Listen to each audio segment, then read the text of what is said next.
đôn điếc không cần bọc à? Không có đâu. Có cái kính đấy thì áo này. À kính có kính nó áp sát vào mặt đoạn này. Kính thì áp sát vào đoạn.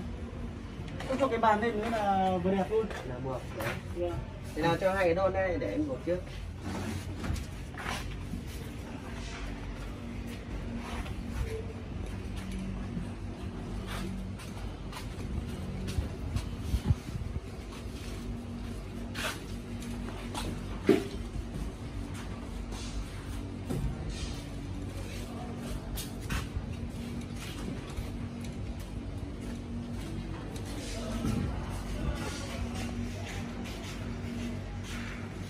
Đúng rồi.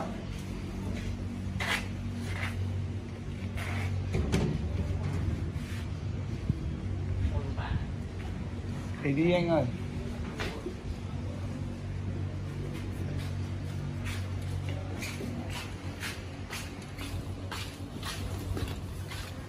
Anh kê thêm một cái bìa đấy vào, không có trước đấy. Kê bìa này. Giữ đây. Em giữ rồi, em giữ rồi. kính ấy. Anh kê bìa đi, kê bìa dưới. Đấy, cứ để bìa này đúng không?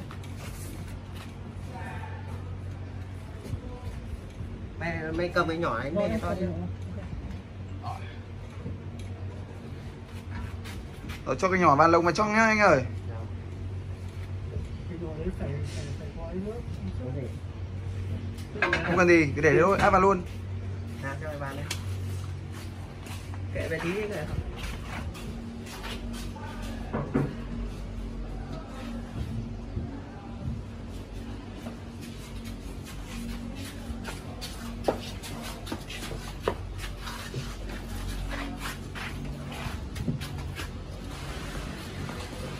Anh để lên cùng không?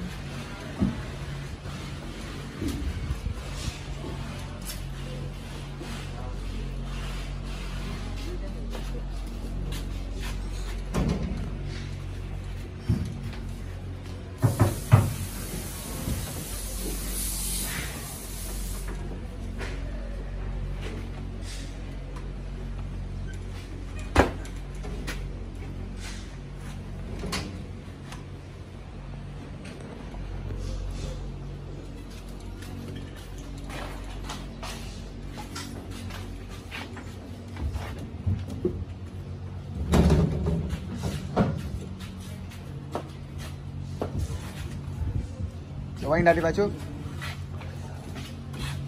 Đợi anh buộc.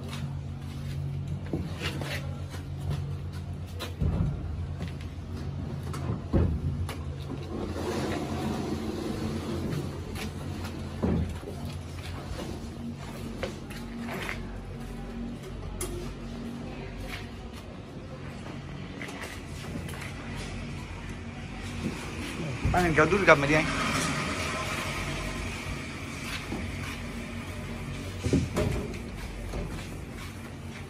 Bác anh kéo đút gầm.